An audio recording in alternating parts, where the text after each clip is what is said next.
You know, if Fintech were a music festival, today's lineup would be absolutely wild. We've got three totally different acts on stage. First, there's the established headliner who's, well, suddenly fumbling their set. Then we've got the technical wizard who's quietly redesigning the entire stage. And finally, the surprise opener that just went viral. Overnight. Let's get right into it. And that quote right there, it really just sets the perfect tone for our three stories today.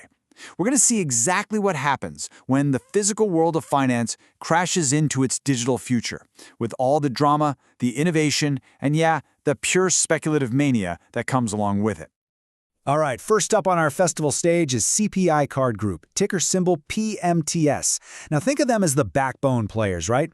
They're the ones who literally make the physical credit and debit cards that are probably in your wallet right now. But their set just got rudely interrupted by some pretty serious legal trouble. So what exactly went wrong? It's really a classic tale of boom and bust. I mean, last year, PMTS was just riding this huge wave of new card issuance. Everything was great. But now, the whole market has shifted. Banks are getting way stricter with their lending, and consumer spending is starting to show some real cracks. That boom in demand, it cooled off, and it cooled off fast. And the market's reaction?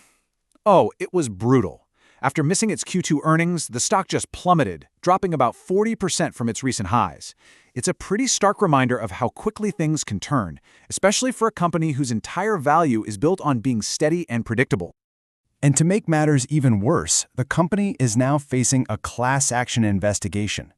The best way to think about it is like this. Lawsuits are basically the bad Yelp reviews of Wall Street. Seriously. Even if the case has zero merit, just the headline risk alone can scare away the big investors, keeping the stock stuck in what traders like to call the penalty box.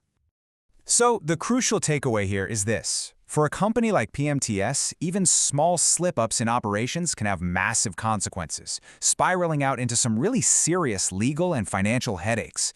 It's a tough lesson, for sure, but a really common one in the unforgiving world of fintech. Okay, so while our first act is busy dealing with today's problems, our second act, Nasdaq, is looking way ahead. They are busy building the stage for tomorrow. They've just submitted this blueprint to the SEC that could, well, it could completely reshape the entire architecture of the stock market as we know it. The core idea here is something called tokenization. So what is that exactly? Simply put, it's just the process of creating a digital representation, a token, for a real-world asset, like a share of a stock. Nasdaq's big plan is to let you trade both the regular stock and its tokenized version on the very same regulated exchange, right there, side by side. So why is this such a huge deal? Well, because this could change pretty much everything. Trades could settle almost instantly, instead of taking days. Anyone could afford to own a little piece of an expensive stock, not just a whole share. And by cutting out a bunch of middlemen, it could dramatically lower costs across the entire financial system. You know, the easiest way to think about it is this. It's kind of like when you buy a vinyl record and you get that little code for the digital download. It's the exact same music, just in a new, more flexible format. Nasdaq isn't changing the stocks themselves, they're just changing how they're packaged and distributed. So the big takeaway here is that Nasdaq is making a truly foundational move. They're not just messing around or experimenting, they are building the core infrastructure, the pipes and the rails, that could one day make tokenized stocks the standard way we all trade. And now for our final act. This is the story that absolutely nobody saw coming. So forget about infrastructure and lawsuits for a second and get ready for a pure, unadulterated moonshot from a little-known company called Eightco. Just look at that number, 3,800% in a single day.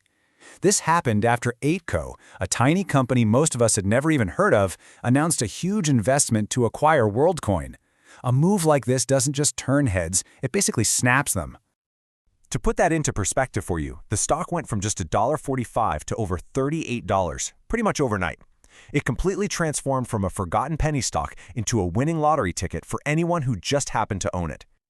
But it is so crucial to understand what kind of event this really is. This isn't strategic growth based on years of careful planning. It's what you'd call a casino heater, a wild, totally unpredictable hot streak that's driven by pure hype and speculation. It's exciting, absolutely, but it's not built to last. And that's really the bottom line on Eightco. This whole thing proves that the wild, speculative corners of the market are still very, very much alive. But make no mistake about it, this is way less of a long-term investment strategy and way more like a spin of the roulette wheel. So, after that wild festival of fintech news, what are the big takeaways? Let's go ahead and recap the final set list. First, with PMTS, we saw that in the world of physical finance, even small mistakes can have huge legal consequences. Then, we saw how giants like Nasdaq are just ignoring all the noise to build the fundamental rails for our tokenized future. And finally, OCTO came along and reminded us that no matter how sophisticated the market gets, there's always room for a pure speculative lightning strike. Which leaves us with this final question. What's really going to define the next era of fintech? Is it going to be the messy cleanup of past mistakes, the steady, quiet construction of new infrastructure, or the thrilling chase for the next lottery ticket? You know, the answer is probably all three, all happening at the exact same time.